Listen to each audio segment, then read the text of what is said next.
મારું નામ ગાજર કેતન કુમાર ભીમજીભાઈ. હું મજીવાણા સબ ડિવિઝનમાં નાયબ ઇજનેર તરીકે ફરજ બજાવું છું.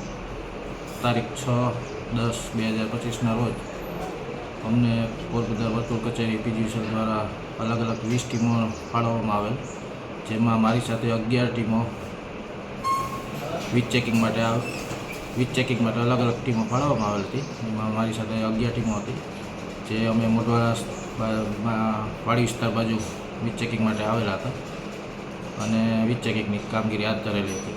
તે દરમિયાન 8:30 વાગ્યાની આજુબાજુ મને મારા સાથી કર્મચારી નાયબ ઇજનેર જુનિયર ઇજનેર રાવલિયા સાહેબનો ફોન આવતા હું સ્થળ પર પહોંચેલ. ત્યાં હિતેશભાઈ મોટવાડિયા દ્વારા રજૂઆતો કરવામાં આવતી હતી, તેમજ વીજ ચેકિંગ કરવા દેવા માટે ના પાડતા હતા. ત્યારબાદ અમે એમને સમજાવવાનો પ્રયત્ન કરેલ, તેમ છતાં તેમણે ના પાડેલ.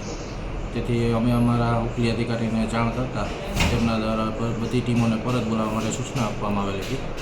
ત્યારબાદ અમે ત્યાંથી સ્થળ પરથી બધા કર્મચારીઓ અને બધી ટીમો નીકળી ગઈ હતી અને ત્યારબાદ અમે પોલીસ સ્ટેશનમાં